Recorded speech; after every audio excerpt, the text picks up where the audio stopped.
if we don't trust our own products, how can we then turn around and try to sell it to somebody else or even encourage somebody to use it? Welcome to Gun Owners of America State of the Second podcast. I'm Kailey. And I'm John. And today we're joined by the boys from KCI, Keebler and Seth, two of my favorite people in the industry. I love you, Keebler. No lie. You're a liar. Okay. Definitely a liar. Why don't you say hi to the folks? Hi. How we doing? What's going on?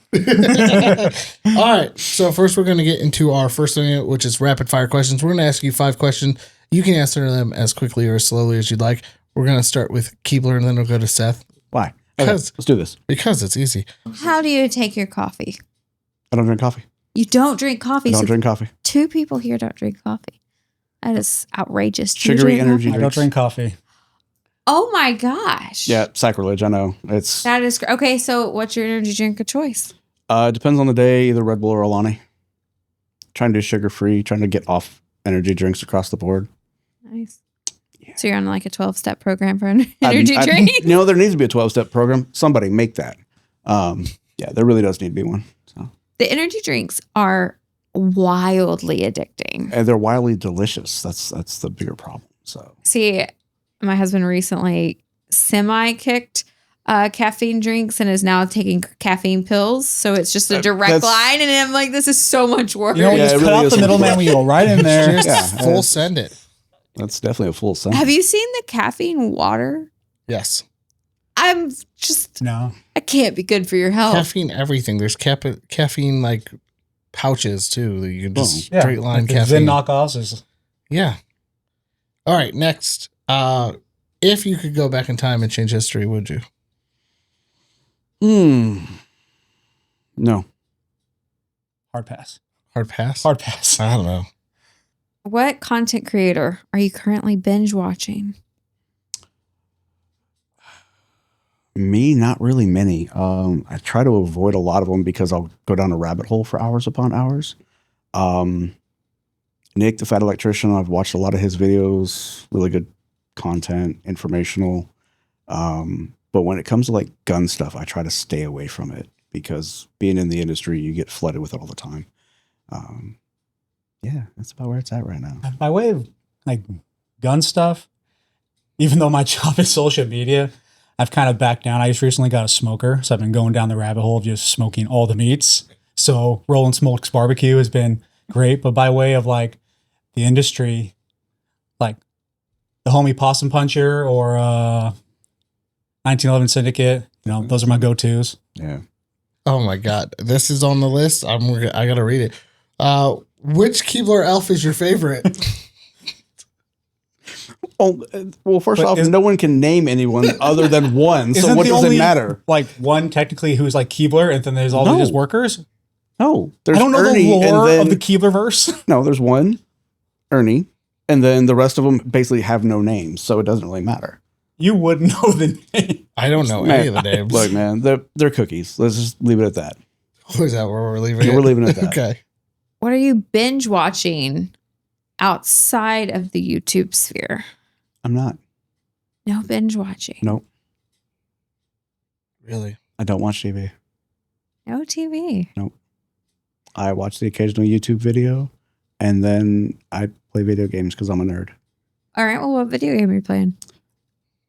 Right now, Avowed. Yeah, that's like just finished up Avowed. Get ready to start Indiana Jones and go and work through that. So nice. What about you? Me and the wife just started watching Chuck.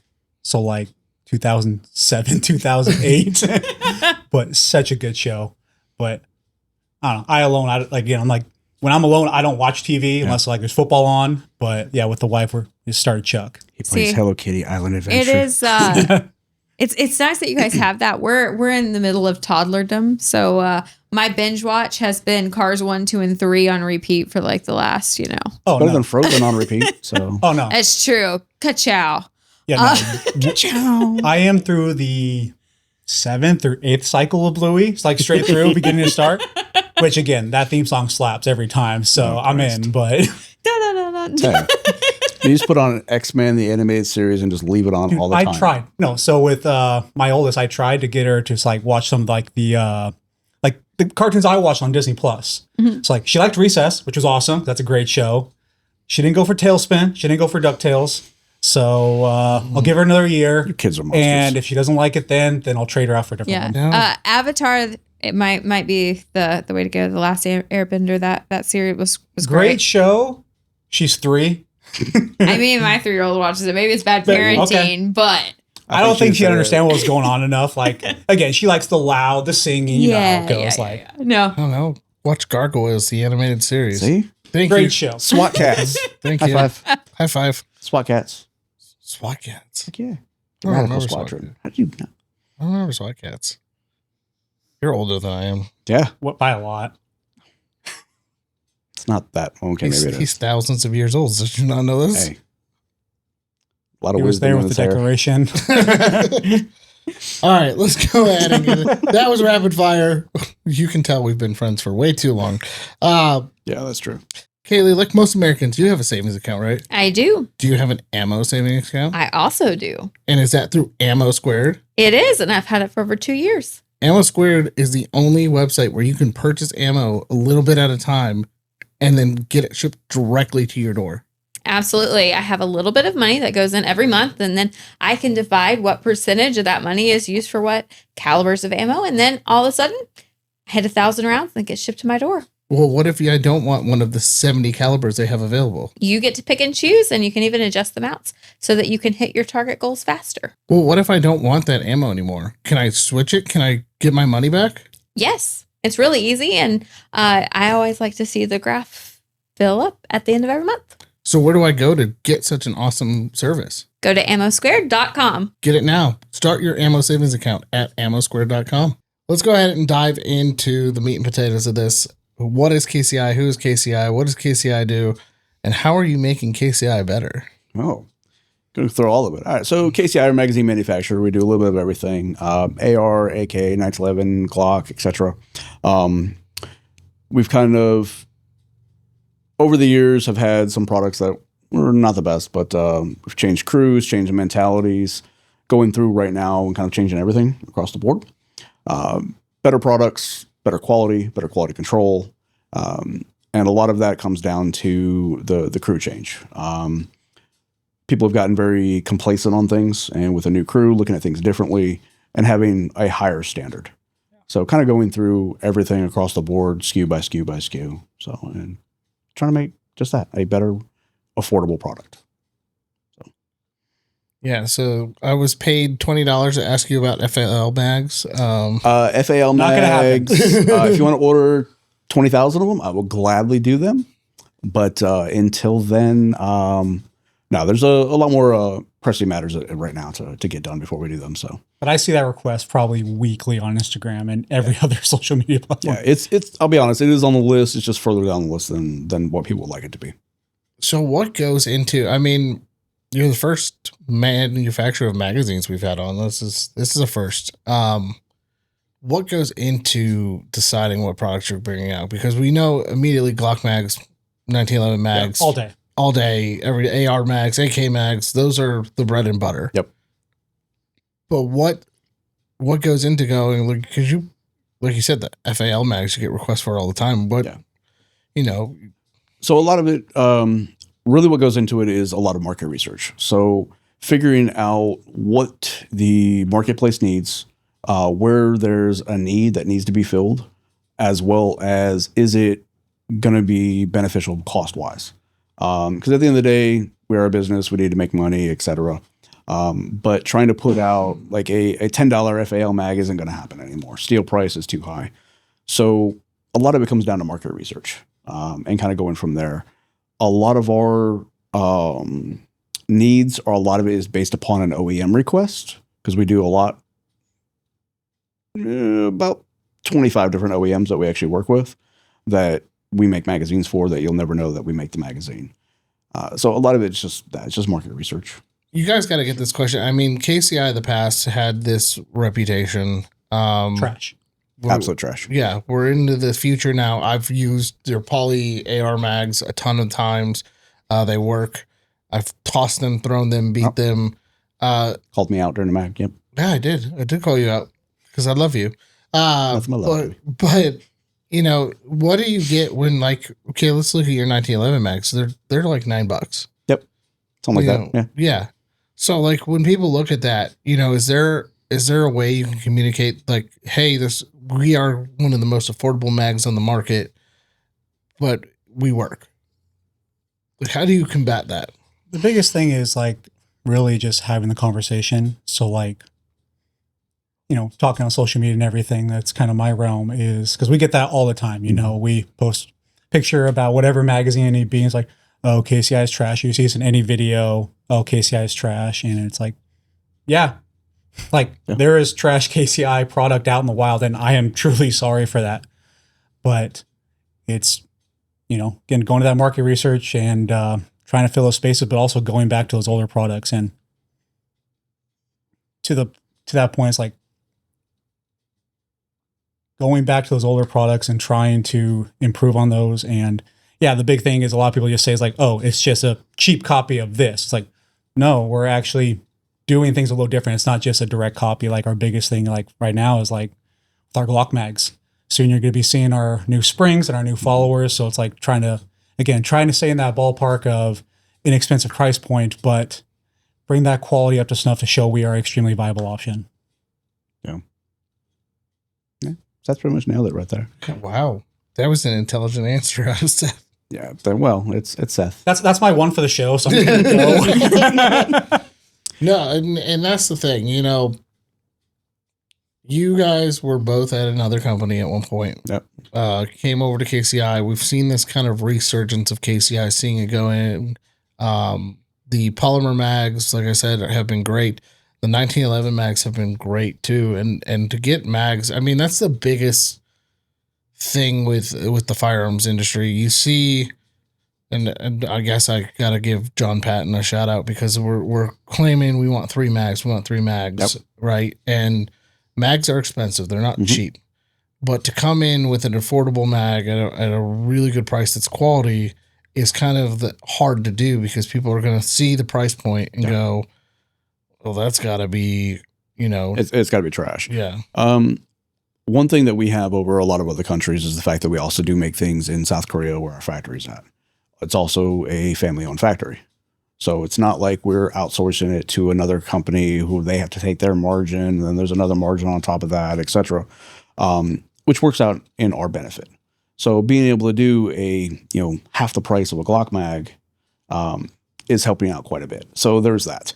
But we're going through everything, and we want to be an affordable option that people can trust and be able to run them and have 3, 4, 5, 12 mags to be able to cycle through them, versus just having 1 OEM Glock mag or 2 OEM Glock mags.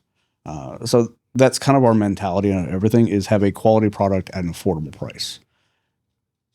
Unfortunately, previously there was, just push product out, which is why we have a bad reputation. We don't want that reputation. We're literally going SKU by SKU by SKU, and we have a very large list of products and changes that we're making. Some of it is a change that you'll never notice because it's either a dimensional thing or a spring issue or a coating issue that we feel it should be better than what it is. Granted, the majority of the mags are fine. There's no real major issues with them. We just want them to be better than they were previously. That's really what it comes down to. To that point, I think it just comes down to like really our crew change and coming in with a new passion for this. Like kind of go back to that complacency you were talking about.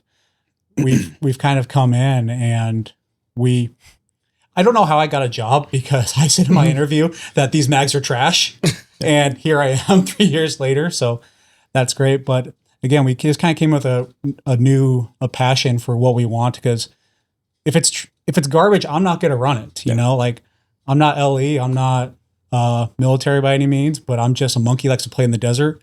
But I want my stuff to run, and I'm going to run it hard, and I'm going to abuse it. As marketers that are taking over a company with a reputation, how do you go in and just go, we got a 180 this thing? Because there's going to be people who are going to want to fight you in tooth and nail. Yep. You know, how do you take I've seen it before. You're basically taking a brand and rebuilding it from the ground up. 100%. So how do you combat all that stuff? How do you go in and go to shows and events and just go, yeah, no, we're not the KCI of old. We're the new improved KCI. You want to take this? You want me to? I'll say it's kind of my job. So, Go for it.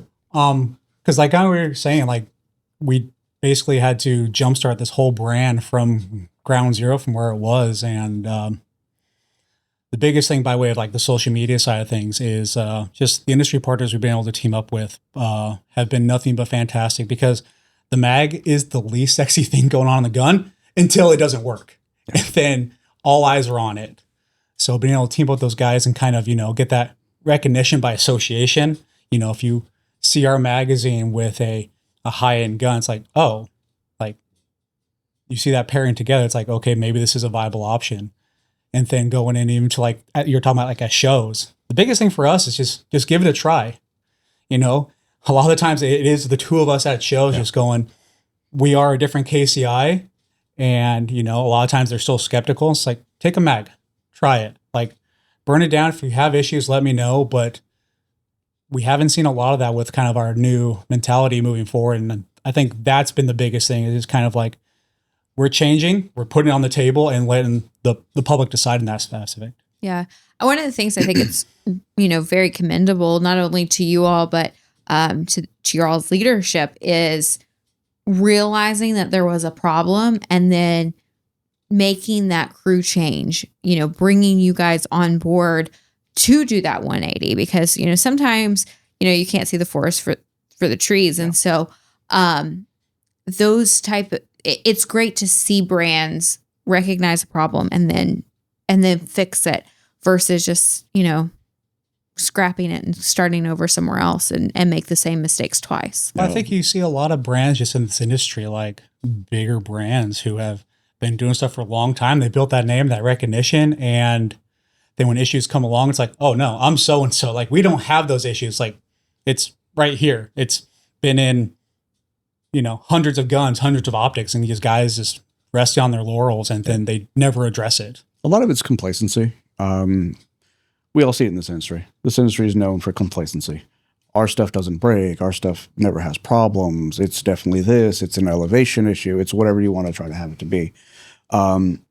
So we use our products. If we don't trust our own products, how can we then turn around and try to sell it to somebody else, or even encourage somebody to use it? One of the biggest things that I said when I came on was, simply put, we're going to have to put our money where our mouth is the only way to get in front of people and try to change people's mind is go, here, give us another shot. How many influencers have used our product and like, it's garbage, don't want to use it. You brought up John, perfect example. He's like, yeah, your product is trash. I'm like, yeah, we've changed that product. Sent him a new product. He literally messaged me the other day, let me know, hey, yeah, we did a video. Your mags ran on everything. No problems. Quite surprised. Cool. That's what we have to do. And we're trying to change that mentality across the board. That's all we can do. Will I run it in my carry gun? No. Why? My carry gun's a Glock. Okay? Glock's got a team of lawyers. I have a handful. If I have to use it in a self-defense situation, I want Glock's lawyers on my side, not just my couple lawyers. So for training, for doing videos, being able to have more mags ready, would I trust my life to it? Yes. Just not my daily carry, if that makes any sense. No, that makes sense. We are halfway roughly through this episode, so it is time for our segment From the Soapbox, the time in the episode where we tackle the spicier topics about the industry, politics, and the Second Amendment in general. So, do y'all have any hot takes? No. You can't say what I know. I know what you want to say. No. No. Fine. P320 talk. That's not even what I was thinking. It ends today. Yes. Sorry, but no. I wasn't even going to bring it up. Okay, good. So all right, this is your fault. Go ahead and be spicy. Really kind of talking about the general theme of like complacency. I think that carries over from the industry and now into the common end user going on now. People think that we have a new political regime in charge and that we are good to go for the next 4 years. And that is absolutely not the case. And I think we're going to see some rough sailing because of that moving forward. I definitely I see where you're coming from for sure, because whether it is the hunting community or the 2A community at large, there is a tendency for us to get apathetic after we win. Yeah. Yep. But that's not how success happens. No. Like one of the frustrating things I think for most Americans is we just had a very exhausting election cycle. I think we could all agree. I don't know about you all, but I swear I got like 85 texts a day asking me to register to vote and get out to vote and all of those things. And I'm listen, like I'm the last person you need to worry about getting to the polls. Like, exactly. I'm ready. But thanks for the reminder. And I'm sure somebody needs that. And like all of those things can be true at the same time. Right. But this is it was a very long election season. Yeah. And the problem is the midterms have already started. Yeah. And anybody who hasn't recognized that and the importance of that, most importantly, is I think in for a very rude awakening. And what I mean by that is this. Right now, you're hearing the announcements of so-and-so is retiring, or, this is a purple district, or this is a district where they might be good on every other issue but guns. Yeah. The primary is where you make the difference. You can make a difference at the election, the main election, and that's great. And if you can flip a seat, flip it, right? But the primary is where you decide how strong of a candidate are we going to have when it comes to the Second Amendment. And it's the part of the election cycle that gets the least amount of news. It gets the least amount of credit. And that is, I think, probably one of the biggest injustice that we can have going into this next cycle, because the margins are thin. Yeah. Like we are a tiebreaker vote in the Senate on most gun things. Yeah. If we can create a coalition where every single person who is pro-gun agrees with what we're putting forward, that is a thin majority, right? The same thing in the House, like the 2A caucus, the 2A Freedom Caucus. Like we need that to be a stronger delegation. Well, that's only going to happen by the primary and by the general election. And so you're absolutely right. As gun owners, we cannot afford to not put our foot on the gas. And that starts, yes, with the elections, but it also starts by calling your congressman. It comes by emailing your congressman and getting involved. And then the second thing that I think is so critical for us as gun owners to understand is it's not all about the federal government. Yeah. Your state government has a tremendous amount of power when it comes to protecting the Second Amendment or destroying it. And it is absolutely vital that we are active participants in our state government. I think the American populace as a whole, they see what's on TV and in front of their face. So they look at presidential elections. They don't care excuse me, about anything underneath. Most of them go into a voting booth. They're looking at names that they've never seen before and just randomly picking people because they don't know what candidate A, candidate B, candidate C's policies or thoughts on anything are. They just see a billboard or a sign everywhere and they go, oh yeah, maybe I should just vote for them. And they have no clue. And that goes back to the complacency. We're not being proactive in our own cities, our own districts, our own counties, et cetera, across the board, much less anything else. I think the complacency aspect where if it's not on TV, they're not paying attention to it. They can guarantee you who's Dancing with the Stars or America Got Talent, but have no clue who's running in their district, which is a very big problem of complacency in this industry. It's not just the industry; it's the American populace as a whole. Why is everyone staring at me like I'm supposed to say something? You look like you had something to say.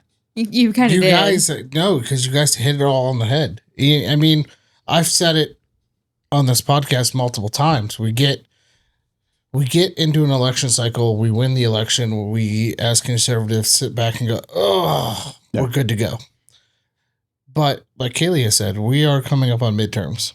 We have theoretically, and I know Kaylee's going to correct me but theoretically a year of this to get stuff done. And it's one of those things where if you're not being focused on those things, being focused on going to your senator and congressman, going to your local officials and pushing these pro 2A agendas or these pro 2A bills, or even talking about pro 2A stuff, it falls to the wayside. Well, I think about the Hearing Protection Act. Everybody thinks, oh, the suppressor is going to be removed. Like, okay, that's been in the House, what, 3 different times? Yeah, since Probably more than that. I don't have the number. But 2015, 2017, and then now, I think. Yeah, we had Am I being two correct of on it last Congress. We had the Hearing Protection Act and the Shush Act. But once again, going back to the firearm community of being complacent, like, oh, the ATF's going to get dismantled. No, it's not. Let's be honest. The odds of that happening are very low, which sucks, don't get me wrong, but we can't just keep going off of hopes and prayers. Like, the general public and community as a whole has too much infighting and should be going toward the results that we want, not pipe dreams. Well, you hit the nail on the head. There's too much infighting. Yeah. There is way too much infighting. We see it all the time. Now, let me rephrase that. There's infighting in the community.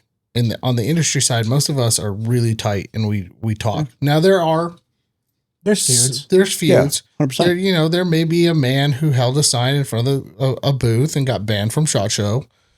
But allegedly. But it's those things where we're on the inside of the industry. We are all pretty much pushing towards the same end goal. Yeah. There's a little bit of feuding here and there. There's a little bit of that, but nothing too bad. We're all pushing towards the end goal. When on the outside, I think the community as a whole need to understand that we need to band together. This infighting between, the black guns and the wood guns needs to stop. Yeah. And we need to go, like, without this, once they take away this, they're coming after that.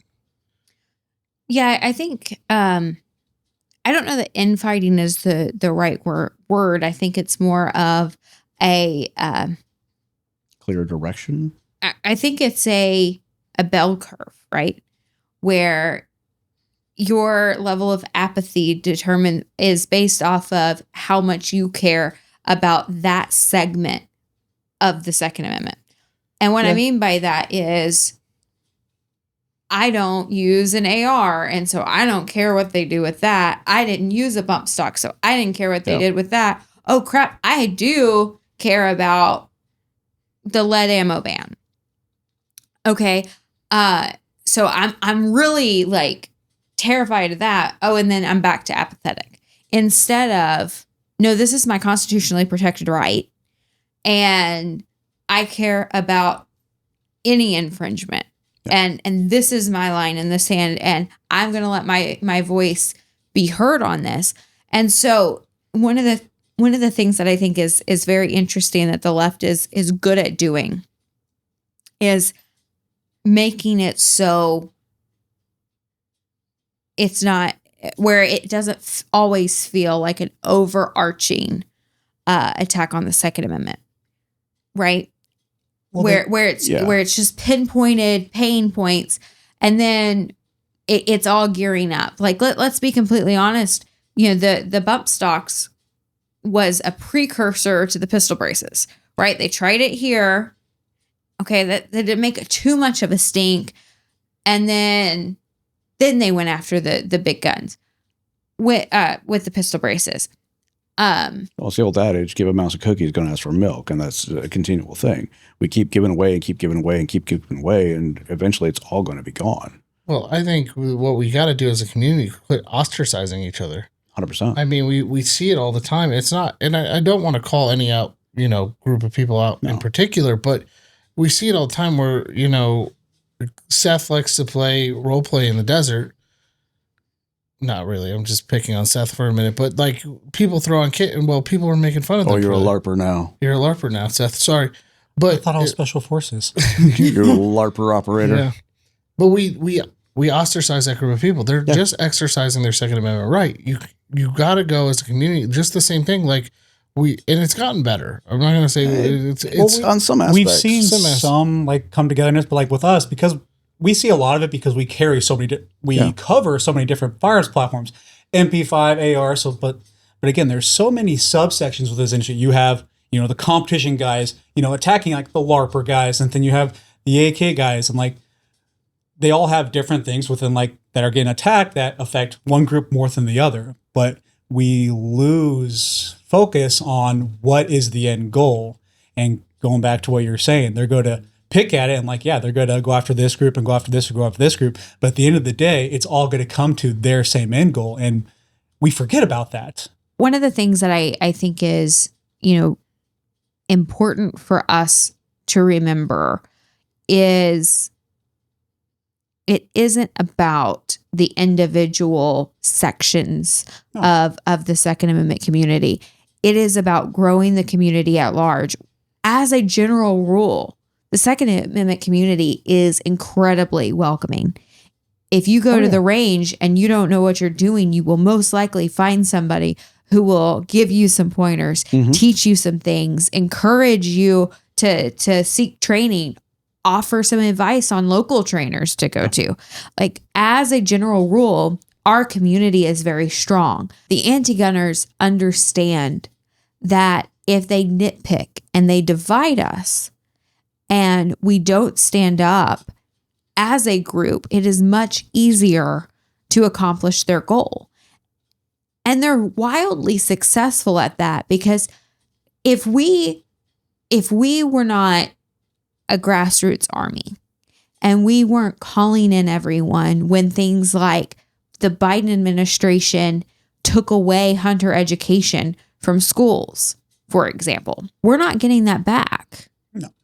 But because the Second Amendment community said, no, that's ridiculous, and we did push back on that, an on-ramp for a lot of people to get into the Second Amendment happened. But guess what? It wasn't just hunters who stood up for that. No. It was gun rights advocates who take responsibility for the whole Second Amendment and not just their little piece of the pie. And that's what separates, I think, in a positive way, a GOA member from maybe the average gun owner. Yeah, I couldn't agree more. I mean, Keebler, you and I have been doing this for a long time. Yeah. A very long time. We've been friends for a very long time. Yep. We've seen this shift, right? And I hope you can agree with this, but 2010s, we had this kind of infighting kind of thing, and now we're seeing the shift.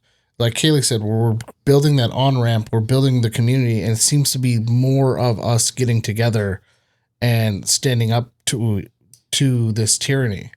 I think a lot of the, I don't want to say subsections of the industry as a whole has started to really come together.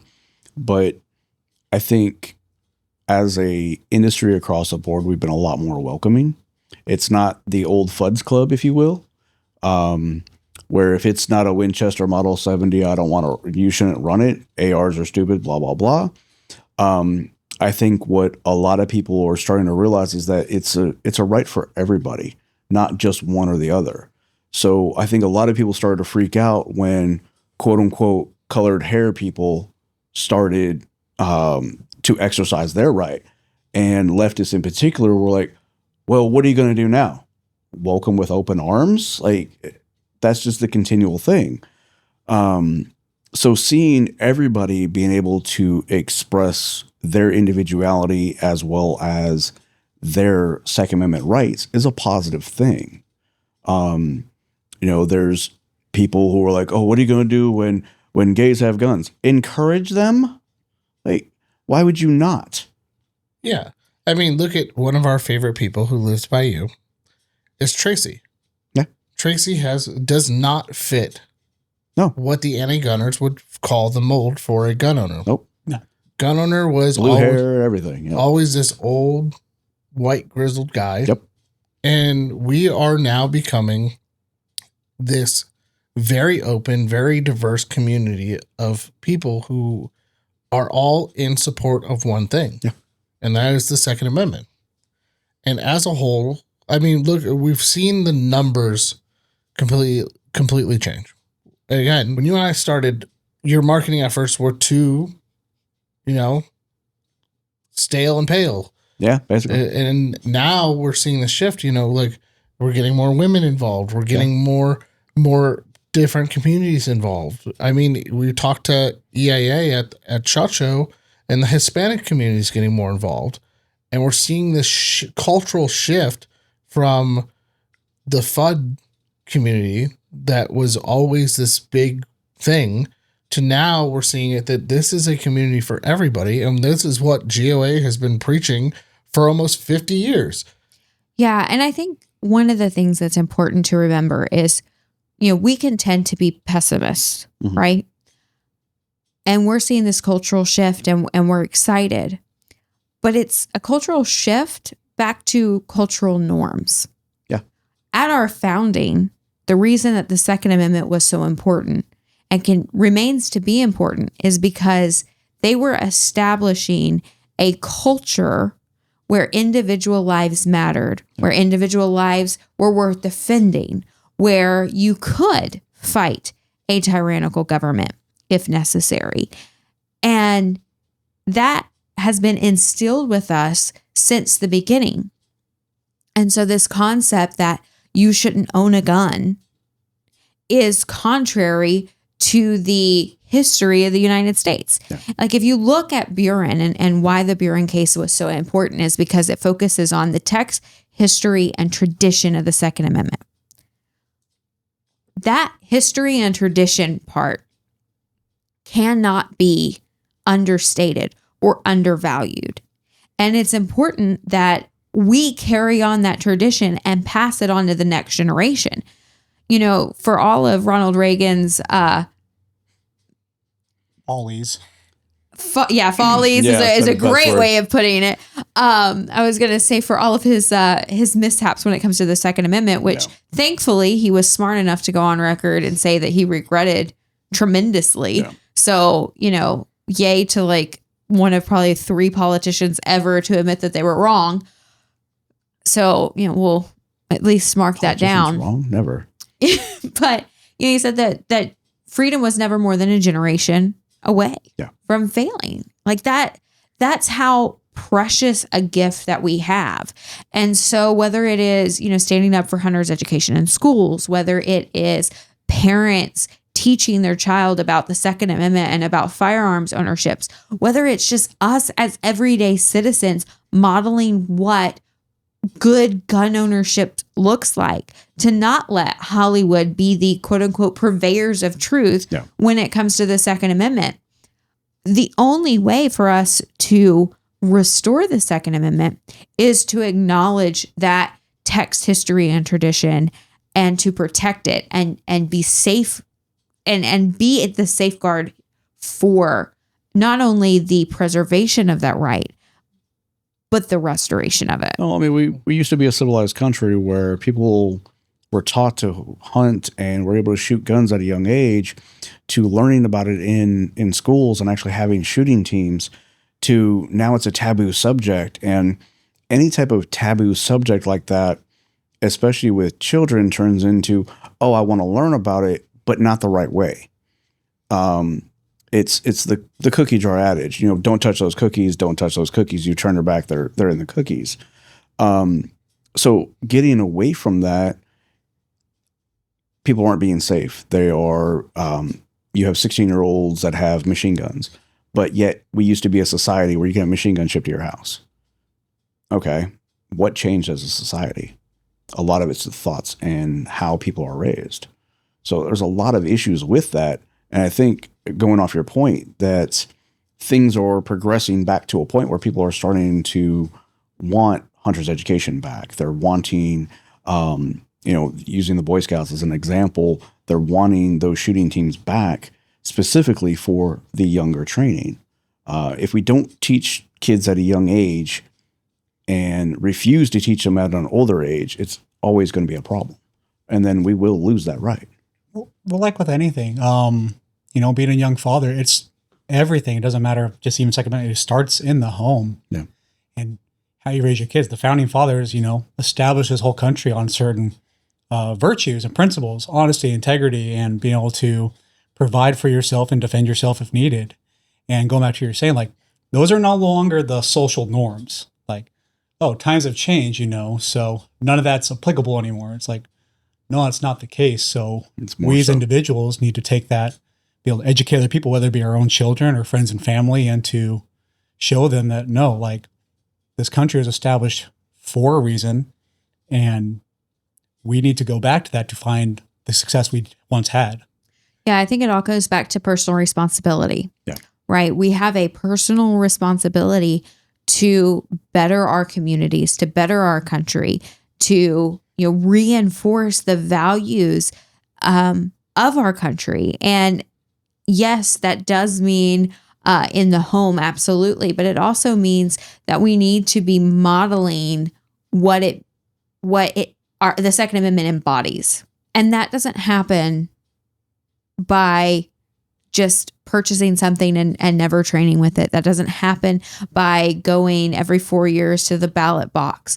It is an everyday commitment to yourself and your community that I am going to do my best. And that's one of the things that I think is often overlooked is our society has always been, I want to leave this better for the next generation. And I think it's returning to that. But I do think that for a little while, it's been, well, the greatest generation already happened. And so it's all downhill from there, right? And you have a group of people that are now, if we look at the last election, Gen Z came out at a much higher rate for voting for the Second Amendment, voting for conservative values. And it's because they want a future in which those values are actually around, that they're not figments of our imagination. And so this whole, I don't want to be a part of the decline is happening. And that's why I think you're seeing a resurgence back to, what has always been understood as factual when it comes to, America's love for the Second Amendment and that it's worth being protected. Seth brought up in the home, so I'm going to do our shameless plug. Buy 2A Adventure Chronicles to help teach your kids about the 2A. Follow George and Annie around as they learn about the Second Amendment. Kaylee, you had a part in that, so if you want to add to the plug, because I'm the master of plugs, and that's the first thing I thought. We should probably plug our children's book and series. Yeah, so our sister organization, GOF, has a cute little series called the 2A Adventure Chronicles, and it starts with a board book, and then it goes to an early reader, and it's just a kind of a baseline level way of introducing the philosophy behind the Second Amendment and the Second Amendment in general. And George and Annie are named after Annie Oakley, and George after George Washington. And so we took two very strong figures that were very pro 2A, and we have embodied that. And there's all kinds of free stuff. You can go on the website and download coloring sheets and word scrambles and all kinds of activities for all of the busy books to, get away. What's that website? That's a very good question. Hold on. Trying to plug the book. You can find us at gunowners.com/2A Adventure Chronicles. There you go. Get a book. Yeah. I think they're like $4.99 too. I mean, like, it's very affordable. Yeah. And plus free shipping. Free shipping. Get a book. Cool. Yeah. It's available on an iPad See for all the there. people that don't want to pay attention. Not yet. No ebooks. It's all screen free. Don't you know that's the way It should be. But Yes. go into any restaurant, you see kids with an iPad. I'm like, No. Christ. So I'm going to get this back on He's topic. like, I'm not doing it. He really doesn't. It's kind of surprising. I'm going to get back on topic real quick. So I do want to touch on one more thing before we go into like really spicy, but I think right now we are in the new golden age of firearms. And this is what I mean by that. We have more selection, more choices, more diversity than we've ever had in the 400 years guns have been around. There is literally a gun for everything, everyone, in every way. And I think that adds into a lot of the gun ownership that we're seeing in the community building because we're in this golden age and that we're building this community back. And that just speaks a lot to what the industry is doing, trying to build a full community. Yeah, I mean, there's definitely a lot more choices. I think also people's ingestion of what they consume in terms of media also plays into that as well. So you have content creators who are putting out various different videos. People go, hey, I want that firearm or I want that accessory, etc. Same thing in movies or anime or insert any type of content. People see it and then they can actually go buy it. So I think that also plays into it. You know, worked at a gun shop where everybody wanted a SCAR because they had it in Call of Duty, or you know, I saw this in an anime, now I can get a P90. So I would agree there's a lot more choices, some good, some bad, but definitely a lot more choices and a lot more of people seeing it and can affording it. That's the other thing. Anime P90. No, P90 is Stargate SG1. Everybody knows that. You're not wrong. That's where you get a P90 from. But it was an MP5 before that. So yeah, but then it turned into a P90. Yes, it did. And there was a whole scene about it. It was badass. Sure was. Anyways, now that we digress from that argument. I mean, 5.7 taking out aliens. I don't know how. But because Stargate SG1. You're not wrong, but it's all you No, need. Staff that shoots. I do think that you're absolutely right. The pop culture has allowed for us to see a diversity of guns and go and rent them at the range, fall in love with them, bring them home, add them to your wish list, all of the things. And so it's been really great to see diversity. And then the other thing is, just speaking strictly as a female, like the gun culture behind the counter of totally being able to go and see whatever you want behind the counter and not being like pigeonholed into you want this and this only. This is what you're kind of almost like allowed to have. I mean, like a pink revolver, right? You're a girl, so you have to have a pink 44. Yeah, you get a pink revolver, you get a Glock 19, you get a Glock 19, I get a Glock 19. Yeah. And that's just how it works, right? Yeah. So it's absolutely horrible. 43. I absolutely hate that about the industry is pigeonholing people into certain things. It drives me nuts.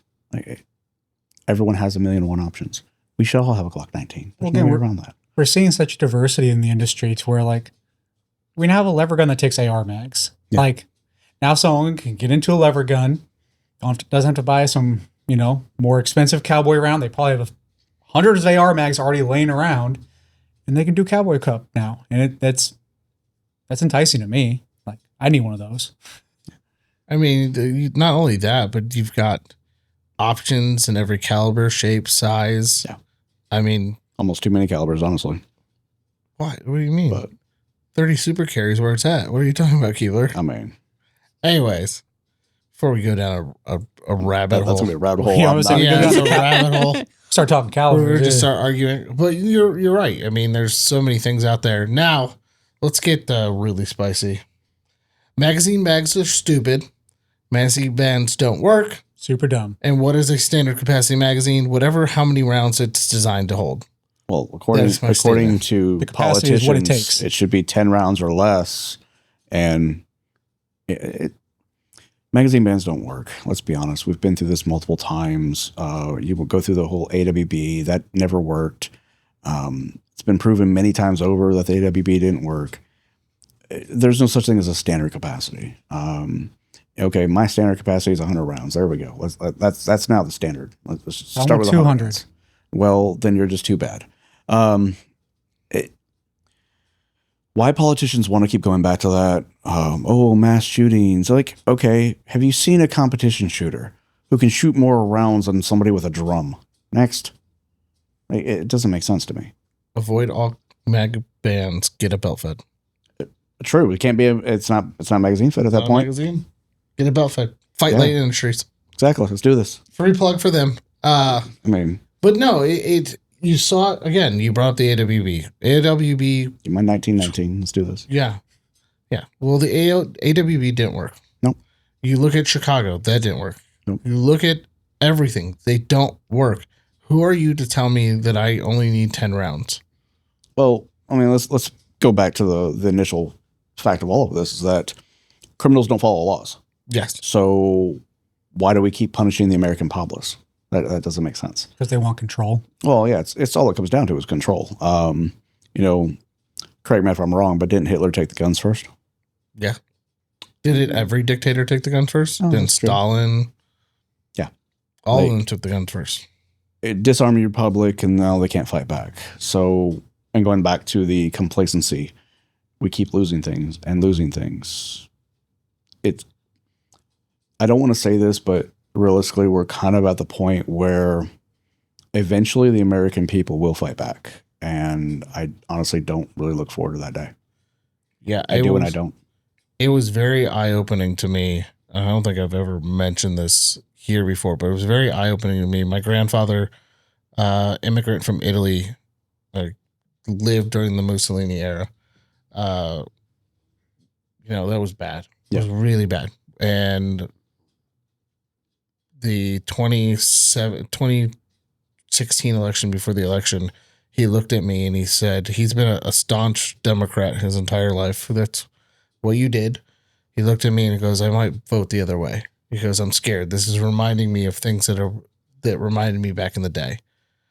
That speaks a lot when you've got a populace who has been doing the same thing for years, changing their mind. Yeah, you think about how many people who have left communist countries that have all said the same thing. Like, you guys are losing your rights. Like, why are you letting this happen? Well, it goes back to the origin of the Second Amendment is to fight against a tyrannical government. And for some reason, we like to think, like situation with your grandfather, that we ignore that. And then we fail to see that we were fighting a tyrannical government, realistically, in the grand scheme of everything, not that long ago. But yet we never talk about it, and we think we've evolved, and we all think we live in a utopia now. And that it could not be farther from the case. Well, we're very nearsighted as a American public. We only look a couple years back. We don't go back further than that, and then we turn a blind eye to so many things. And we keep doing it over and over again.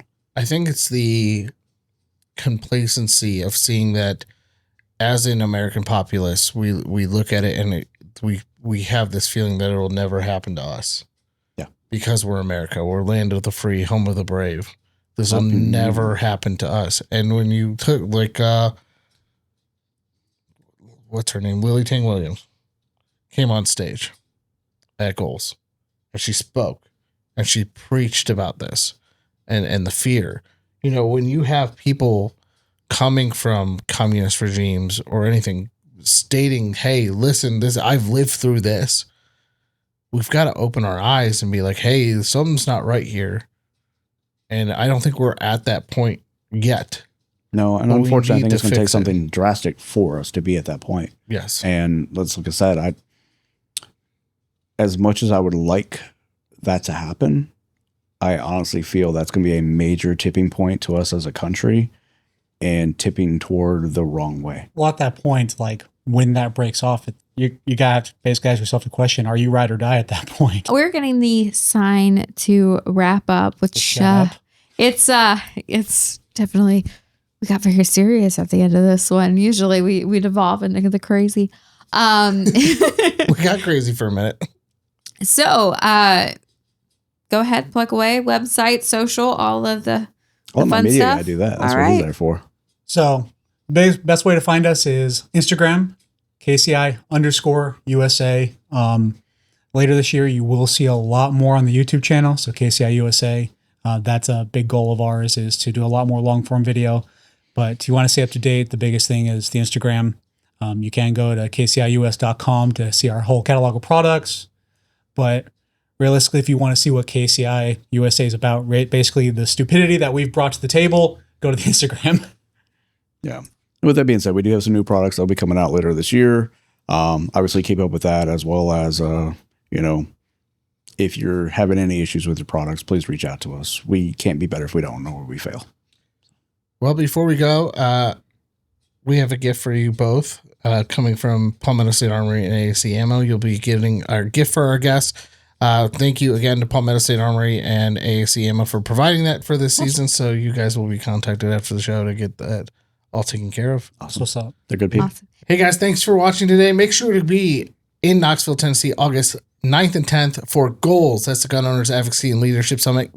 Get your ticket today at gunowners.org/goals. Again, August 9th and 10th, Knoxville, Tennessee. Check out the boys from KCI. They will be there. You can shake their hands or slap him, whatever you prefer. But guys, thanks again. Make sure to like, share, and subscribe. Hit the little bell for notifications, and we will see you on the next one.